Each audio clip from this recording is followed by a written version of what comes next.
dia, queridos irmãos.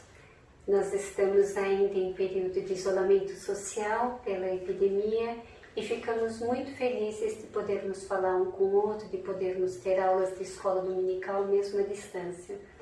Sentimos muita falta das nossas conversas, dos nossos bate-papos e estamos pensando em mudar o esquema das aulas de escola dominical para podermos ter uma maior participação, para todo mundo poder participar, poder se envolver, dar sua opinião, como é a característica da nossa igreja.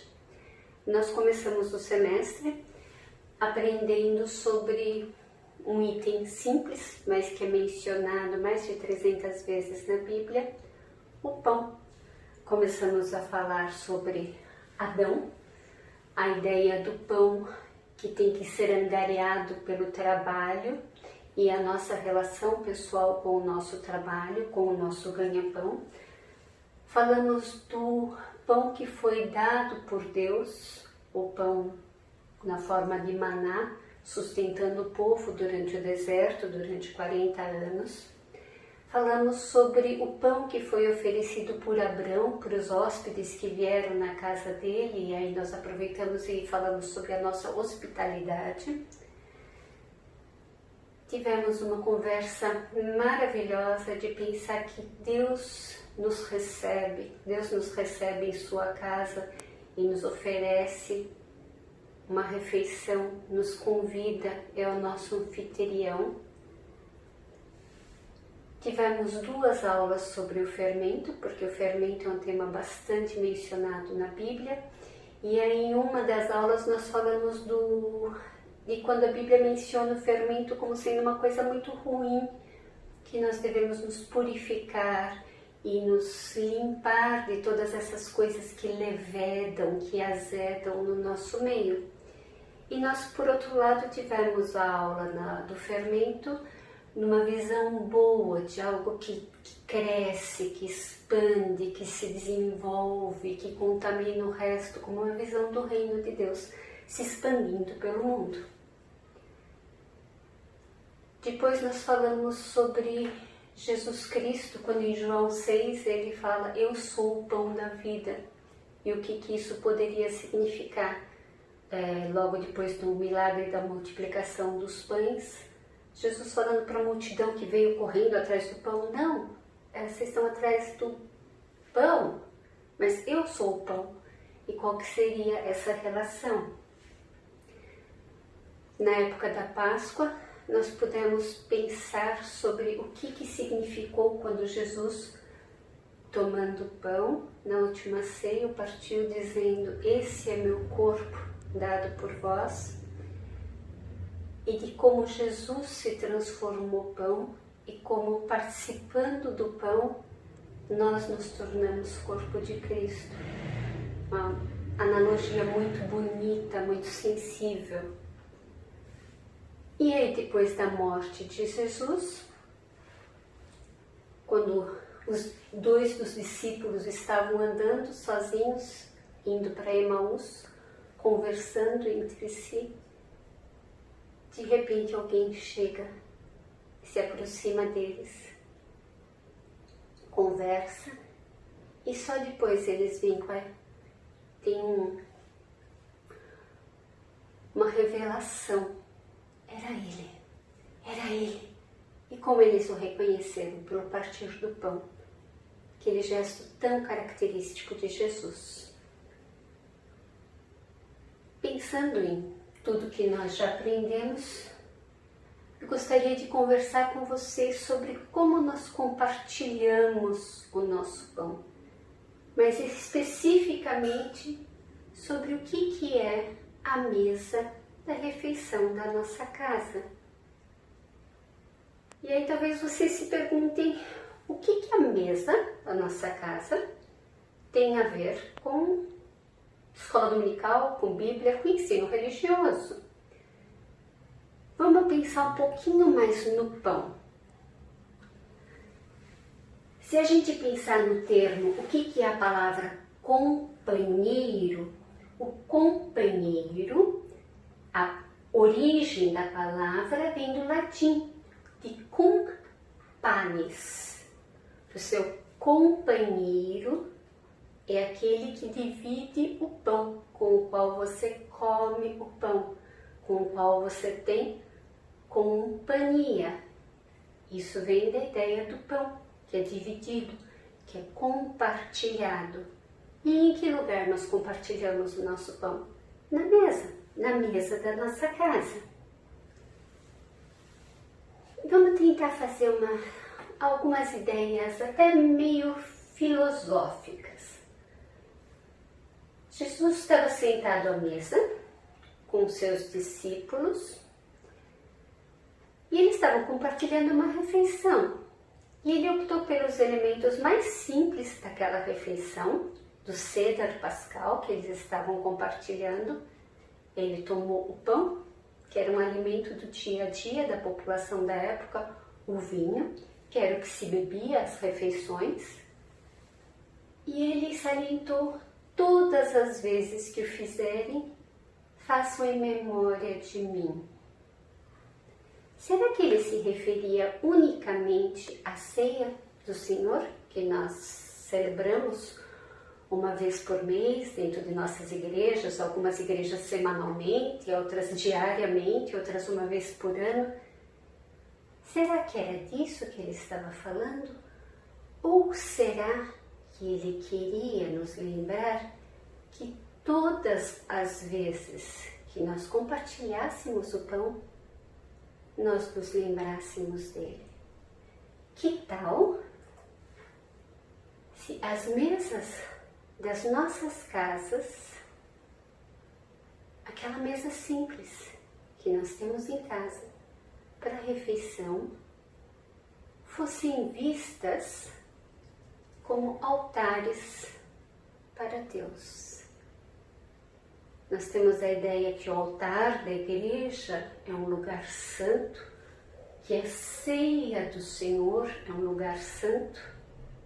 Nossa mesa em casa, tão simples, tão despojada, pode ser um altar, pode ser um lugar de serviço a Deus, pode ser um lugar de adoração a Deus, pode ser um lugar no qual Deus está presente. Vamos pensar um pouco. No Seder Pascal, a mesa tinha, e isso na tradição judaica é celebrado até hoje, um lugar de honra reservado. Um lugar de honra para receber o Messias quando ele chegasse. Um cálice separado para ser o cálice do Messias quando ele chegasse. E quando Jesus tomou o cálice, era desse cálice que ele estava falando. Ele estava se intitulando o Messias a quem esse cálice era destinado. Será que nas mesas das nossas casas, nas nossas refeições, no nosso dia a dia, nós temos separado um lugar para Jesus? Para Jesus vir conosco, fazer parte, ser o nosso companheiro, estar conosco, estar na nossa presença? Será que nós temos uma ideia da santidade que é a refeição do nosso lar? Quantas vezes a refeição no nosso lar torna um aspecto desses? Anos atrás eu vi uma pesquisa que 70% das famílias brasileiras comiam a sua refeição à frente da televisão. Ao invés de ter conversa, ao invés de ter diálogo, ao invés de ter comunhão, companheirismo, o diálogo é com a televisão. Cada um come no seu canto, cada um come no seu quarto, pega o seu prato. E quando eu estava preparando essa aula, procurando imagens de famílias comendo na frente da televisão, foi impressionante o número de artigos nos quais essas imagens estavam incluídas. Então, existe um índice de obesidade nas famílias que comem na frente da televisão. Existe uma maior chance de uma criança vir a ter distúrbios alimentares. Crianças que não comem na frente da televisão e que comem pelo menos 7 refeições por semana junto com a família, comem uma alimentação mais saudável, são mais propensas a comer legumes, frutas e verduras. Maior rendimento escolar da família das crianças que comem em frente à televisão. Das crianças que comem junto com a família e não em frente à televisão.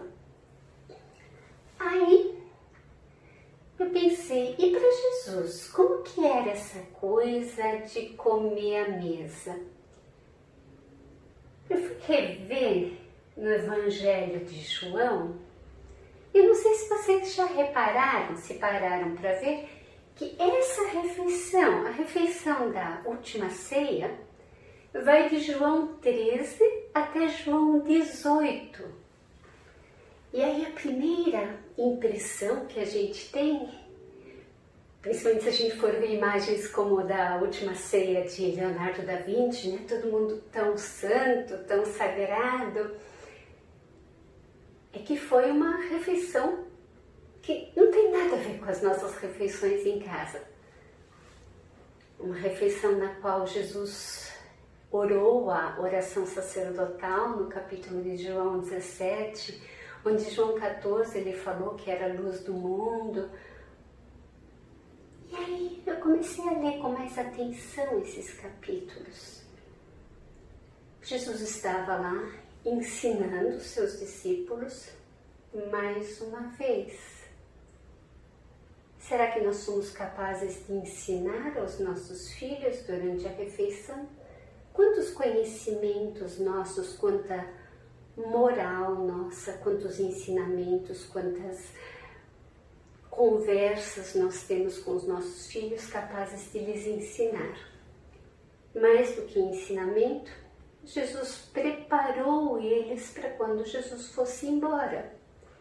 Então, a mesa da refeição é um lugar onde você prepara pessoas, onde você prepara pessoas para terem um futuro melhor, para saberem o que espera o futuro deles. Na mesa do Senhor, Jesus se mostrou como íntimo aos seus amigos. Eles estavam conversando, estavam indo. E a mesa da nossa casa é um lugar de intimidade, de conversa, de bate-papo. Aí você vai falar, nossa, não, cara, você não foi na minha casa, você não tem ideia como que é uma mesa de refeição na nossa casa. Vamos dar uma olhadinha melhor nessas histórias que são contadas no livro de João. Sabe o que Jesus mandou os discípulos fazerem antes de sentar na mesa? Ele lavou os pés dos discípulos. Quantas vezes, e principalmente agora, vocês não têm que antes da refeição falar para os filhos: vai lavar a mão antes de comer. Lavou direito. Lava mais uma vez.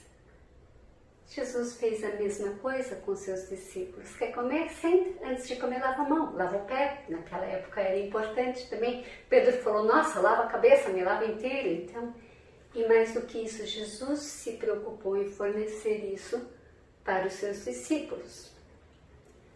Fora isso, os discípulos, enquanto Jesus estava ensinando lá, começaram a discutir quem deles era o maior. Que filho, que filha não discute, não argumenta, não tem briguinhas entre si na mesa. Enquanto você está tentando ensinar alguma coisa, enquanto você está tendo uma conversa razoavelmente inteligente, de repente surge aquela conversa paralela, aquela briguinha, aquela discussão. Os pais têm que apartar a discussão, ou o casal, um quer falar uma coisa, outro quer falar outra, e surge uma discussão infantil, insana, que não faz parte do contexto, mas é assim na nossa casa, é assim aqui. As pessoas às vezes trazem picuinhas e elas são resolvidas, elas são trazidas à tona, à mesa, e são resolvidas entre aquelas pessoas que estão lá. Pensa mais um pouco, teve até alguém que saiu da mesa batendo a porta. Quantas vezes isso não acontece na nossa família? Desentendimentos, discussões. Jesus, no papel do pai de família, do líder daqueles discípulos, sentindo pesar no coração por aquele que se afastou, apesar de ter feito da reunião por tanto tempo. Mas à mesa, as conversas foram feitas, os ensinamentos foram passados.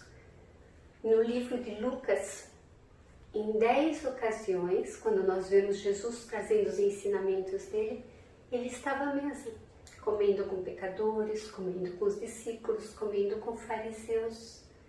Nesse momento de comunhão é que se constroem relacionamentos, é que se ensina sobre Deus, sobre a vida, sobre as situações onde se resolvem conflitos, onde coisas são trazidas à mesa, literalmente. E essa refeição em família é um legado que nós temos que passar aos nossos filhos. Esse momento de estarmos juntos, de criarmos laços, passarmos ensinamentos, passarmos comunhão, isso é uma coisa que nós devemos a nós mesmos, àqueles que convivem com a gente, aos nossos filhos, aos nossos amigos. O estar à mesa, com quem quer que seja, e pode ser sozinho, é um momento no qual nós temos que trazer à memória que Jesus está lá, que Jesus faz parte desse momento, que Jesus está sendo convidado a fazer parte daquilo que nós fazemos naquele momento. E se nós sentirmos dessa maneira, nós vamos começar a aproveitar melhor esses momentos e a buscá-los. E isso vai desde o momento no qual você está preparando a comida, e essa é uma foto de muitos anos atrás, onde a minha sobrinha ajudou a preparar a comida para a festa e queria ajudar e estava lá, estava participando disso e querendo ver como é que faz, e ajudou a decorar a salada lindamente, toda feliz por poder participar, ou participar do preparo de uma alimentação. Faz parte do processo, faz parte do prazer envolvido nisso. E até no momento onde você pode sentar numa mesa com seus familiares, com amigos, com agregados, com pessoas que às vezes você só vai ver aquela vez, ou que você vai ver muitas vezes, com pessoas que você não vai ver mais, mas é aquele momento que você está junto, que você está formando laços, que você está formando união, onde você está sendo companheiro, partindo o seu pão junto com outros. Lembre-se que esse é o momento na qual a mesa da sua casa se transforma num local de altar, de comunhão, de estar junto com aqueles que estão com você e de estar junto com Deus. Eu queria que vocês pensassem nisso e nessa semana, aproveitando que nós estamos num momento de restrição social, que vocês cultivassem esse hábito de sentar à mesa com a família, lembrando que Jesus está presente. Um beijo para todos.